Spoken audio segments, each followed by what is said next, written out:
Today we will reflect on ST 50.9, Chapter 9 of Sutta Discovery, Volume 50. Catukka Pariyesanā Sutta, the fourth discourse on quests. The original name of the sutta is simply Pariyesanā. Pariyesanā comes from pari, the prefix pari meaning all around, complete, plus esana. Esana means seeking, quest, search. And sutta, of course, means thread. And this is from A4.252, sutta number 252 of the Book of Fours. The theme is on the various types of quests, the ignoble quest and the noble quest. Now, this sutta is very familiar. As you know, it is in the Anguttara. The numerical sayings are often summaries of longer suttas, or suttas which are simplified. They are arranged according to numbers for the benefit of the lay followers, lay students. So this sutta is a kind of a summary, if you like, the essence of a longer sutta from the Majjhima Nikaya called the Ariya Pariyesanā Sutta, a very famous sutta about the life of the Buddha. He recounts how he left home and began to search for nirvana, if you like. And it's one of the oldest accounts of the life of the Buddha in the suttas. And the Ariya Pariyesanā Sutta is M26. So if you like, you can begin with the sutta. You have the essence of this longer sutta. Here the theme are the four wrong kind of quests and the four right kind of quests. The four wrong kind of quests are those based on decay, disease, death and defilements. Now in the Ariya Pariyesanā Sutta there are 6 instead of the 4 here. In the Ariya Pariyesanā Sutta there is an extra number 2, that is the birth free. Okay, the first of the 6, the first one, not second. What is birth free? And then what is decay free? The quest for what is disease free.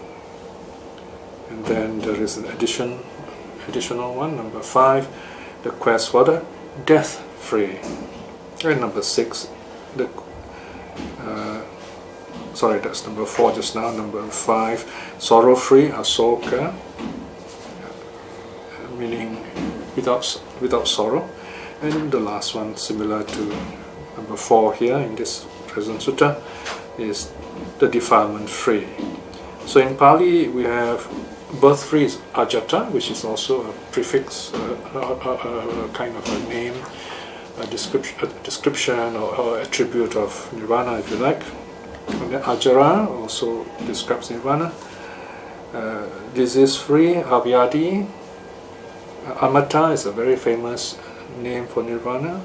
The death free, sorrow free, asoka, and asankilita, decay free. In other words, free of greed, hatred and delusion. So we can see this 6 kinds of quests and the 4 kinds of quests. They are kind of overlapping. They are based on the first 3 sides of the Bodhisattva. When the young Bodhisattva sees an old man, sick man, and dead man, and he renounces the world in quest of the opposite of those 3. In other words, what does not grow old, what does not get sick, what does not die. That is, of course, nirvana. So, then number 4, of course, is the quest itself. Okay? So you have this interrelationship of the various teachings that are very interesting for us to know. Now, if we look at our daily life, and lay people especially, this is what we are looking for. Because we have no other way. We're not awakened, so we have to work, earn money, take food, to wear clothing, have a shelter, a house, and of course keep healthy. And this is very money-based kind of situation. Okay, so this is the worldly quest, and this is the kind of quest that keeps us in the world, and this is the kind of quest that brings pleasure, yes, brings comfort, but it also entails suffering. There's always some kind of pain that we must tolerate. Of course, we are used to it. We are trained from birth, from childhood, to bear all these difficulties. So in a sense, for the lay people, to work honestly, to keep your wealth, protect your wealth, and to use your wealth wisely, are in a sense noble on a lay level. This is you can see these teachings in many of the suttas for lay people, like the Digajana Sutta or Vyakkapanja Sutta, and of course in the Sigalovada Sutta. But of course, as I said, the Buddha would tell the lay people, yeah, these are the noble qualities you can have as a layman. Then you tell the monks, the practicing monks, say, well, lay people, yeah, they have to work very hard and get all these things, and they protect their wealth so that kings will not take it away, fire will not burn it, water will not carry it away, thieves will not steal it, and bad airs will not waste it away, and so on. But still, the Buddha says, probably with a gentle smile, all these things happen. You still lose your wealth. All your hard-earned money and wealth and things do get lost. They do disappear just like that overnight. So it still happens. This is what the Buddha is telling us. That's the reality. So he's telling the monks, he's reminding the monks that, look, you have chosen the good path, the right path. So keep to this path, keep to the Noble Eightfold Path, and you find happiness in this life itself. This is the Buddha's teaching. The sutta is a reminder, especially for you who are renunciants, who are monks and nuns, to remember the difference between the ignoble quest for what is subject to decay, disease, death, defilements, and the quest for what is free from decay, free from disease, free from death, and free from defilements. So if you become a monk or a nun, and you worry about money, or you use your robes to attract money, or if you live a worldly life and you forget your renunciation, your spiritual life, then you are no better than a layperson. In fact, a renunciant or a monk or a nun would be worse off than a layman if you wear the robes and you do not go on the right quest, because you have taken the vow, you have declared to the world, now I am a renunciant, and you're supposed to follow the path that is the noble quest, in other words. So this is a very gentle reminder. It's a very short sutta telling us, keep to this right path, this path of the noble quest. The word noble, ariya, here is not something by birth, it's not a status. You don't become noble by shaving up your hair, wearing the robe. You become noble by your practice, and the robe and the tonsure and the life of a monk or a nun, the renunciation, are reminders that you are heading for this nobility. This nobility means walking the Eightfold Path. Walking the Eightfold Path means, number one, you restrain your actions with your body and your speech. Our body should at least be restrained by the first three precepts: non-killing, non-stealing, and non-indulgence in sexual misconduct. Because in the case of the renunciant, completely free of any kind of sexual conduct. And of course, number 4 deals with speech. So we restrain our speech, we speak wisely, we speak what is useful, we speak what is pleasant, what is unifying, and so on. And then so this moral virtue forms a basis, prepares you for the next higher stage, that is mental cultivation. The mind is more easily calm and clear when the body is restrained, the body is still, so to speak. In other words, because once you close your eyes and you meditate, your calm and clear mind will look back, say, oh, I've done this, I've done that, I've not been doing this, I've not been doing that, or they all will come back. So the reflection on moral virtue is very important, sila nusati.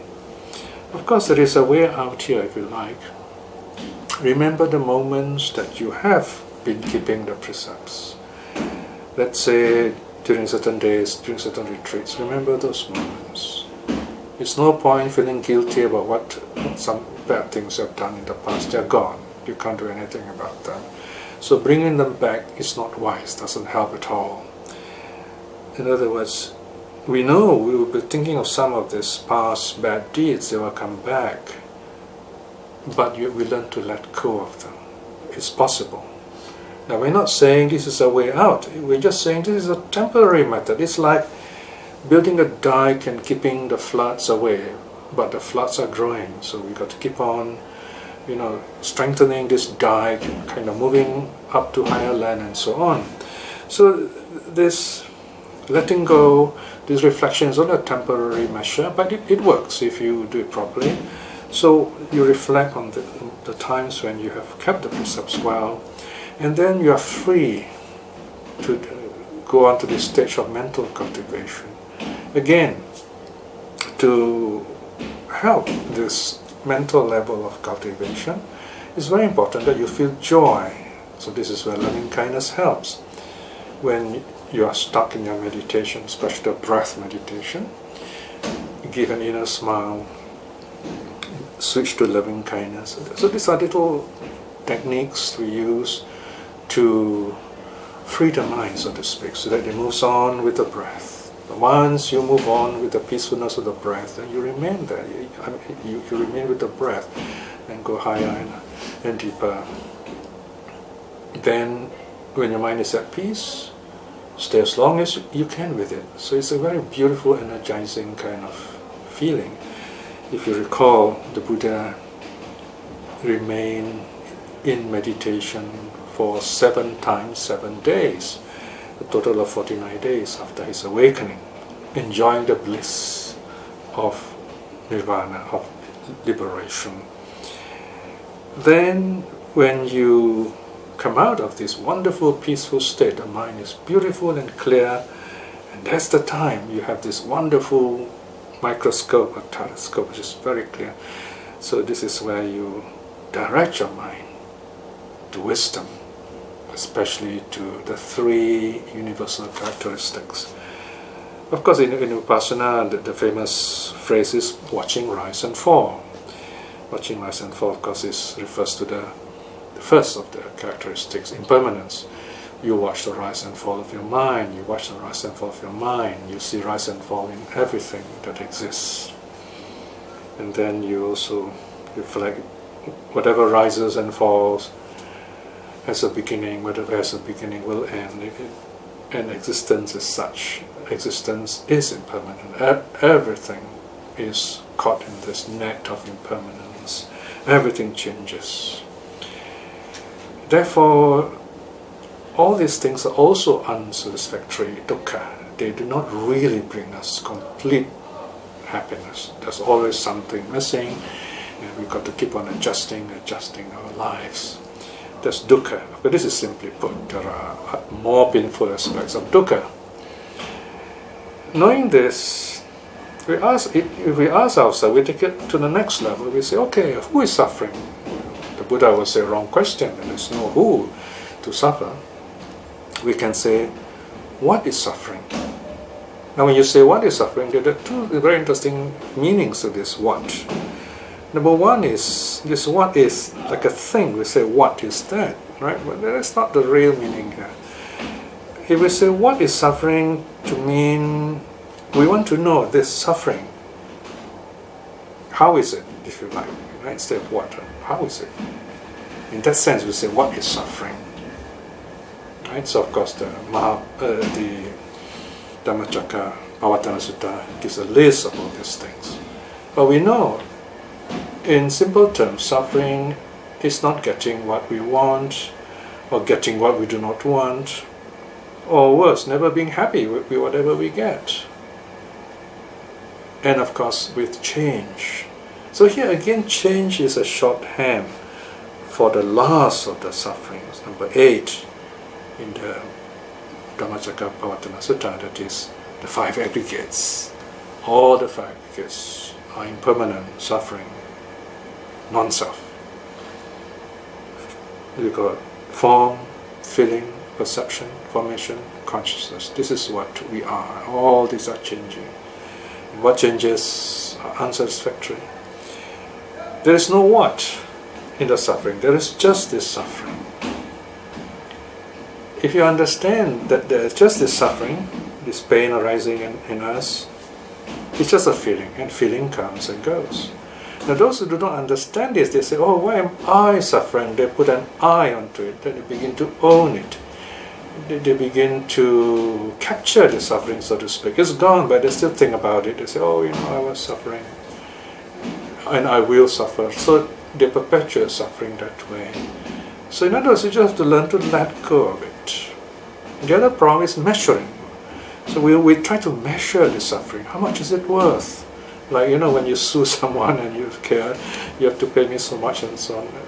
I mean, these are just conventional ways people try to capture suffering, try to fix an amount to suffering. But you can't. These are just conventional human ways of doing it according to the laws of the various countries and traditions. The point remains, you want to get rid of suffering, you got to do it in your mind. So you understand the 3 characteristics, anicca, dukkha, anatta.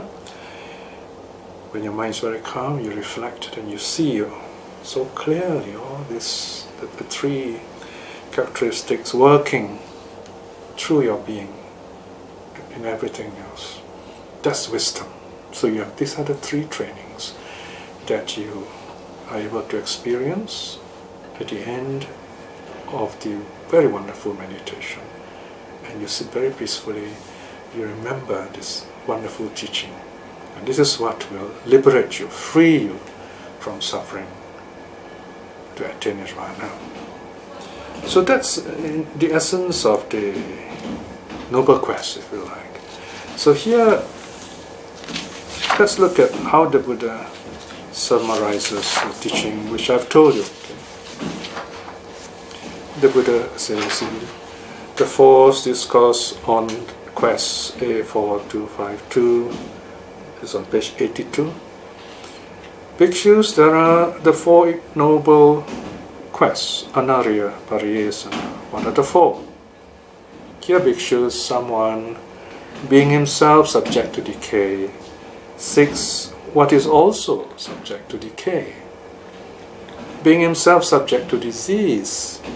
6, what is also subject to disease. Being himself subject to death.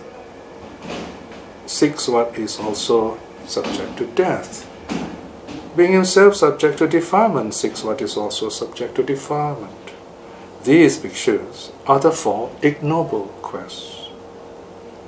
Remember, they are called ignoble quests because they do not bring you to the noble path. That's the meaning of ignoble. The Buddha continues, section 2. Bhikshus, these are the 4 noble quests. Ariya, Pariyesanā. What are the 4?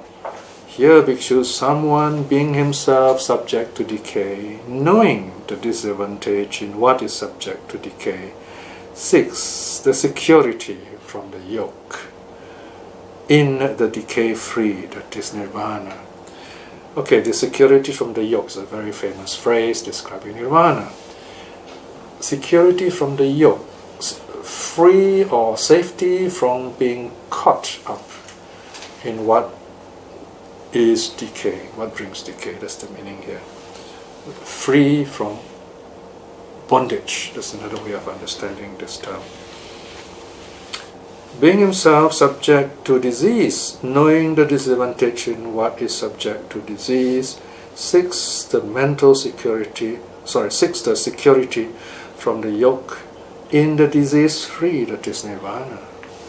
Now again, remember, disease here refers to two kinds, not just bodily disease, also mental disease. Being himself subject to death, knowing the disadvantage in what is subject to death, seeks the security from the yoke in the death-free, that is nirvana. Being himself subject to defilement, knowing the disadvantage in what is subject to defilement, seeks the security from the yoke in the defilement-free, that is nirvana. These pictures are the Four Noble Quests. Notice in this closing section, section 2, all these four quests refers to nirvana. The term what is the decay-free, the disease-free, the death-free, defilement-free are all names for nirvana.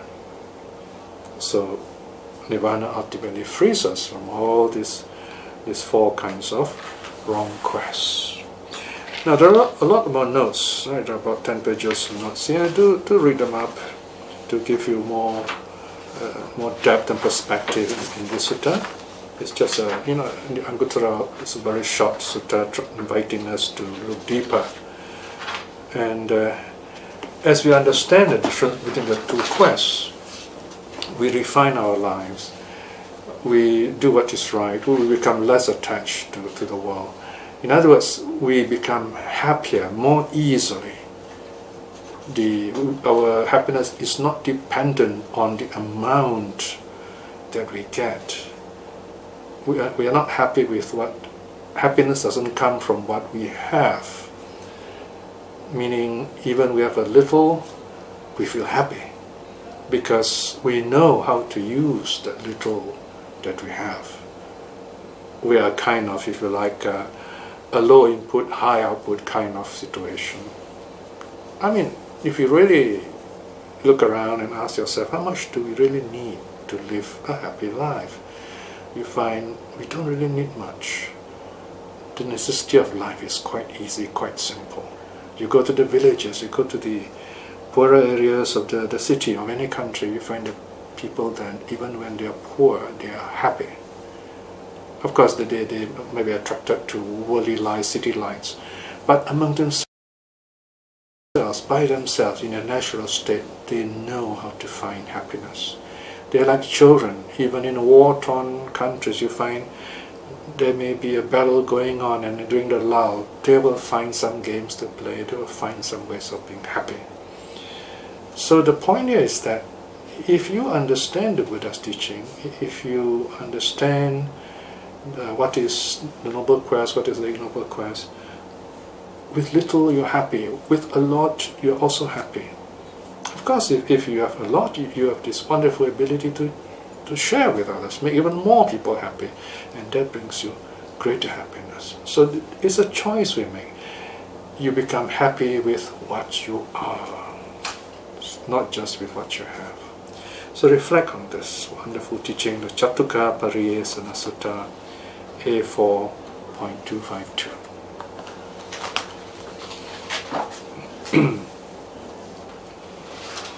The Buddha often reminds us that we can be happy in very simple ways, by letting go, by looking within ourselves, being happy with ourselves. And this is one of the suttas which reminds us to go in the noble quest. This wonderful reminder, by the power of this wonderful teaching, let us cultivate loving kindness towards ourselves, that we may be strong and courageous and wise, so that we will at least aspire to be stream winners in this life itself. By the same token, by the power of the three jewels, may those whom we love, our families, those who have been kind to us, and those who are practicing the Dharma. May they be well and happy too. May they find true happiness in this life itself. And also by the power of the three jewels, may those who are lost in seeking the truth, may they find the true teaching of the Buddha in this life itself. May all beings be well and happy. Sadhu, sadhu, sadhu.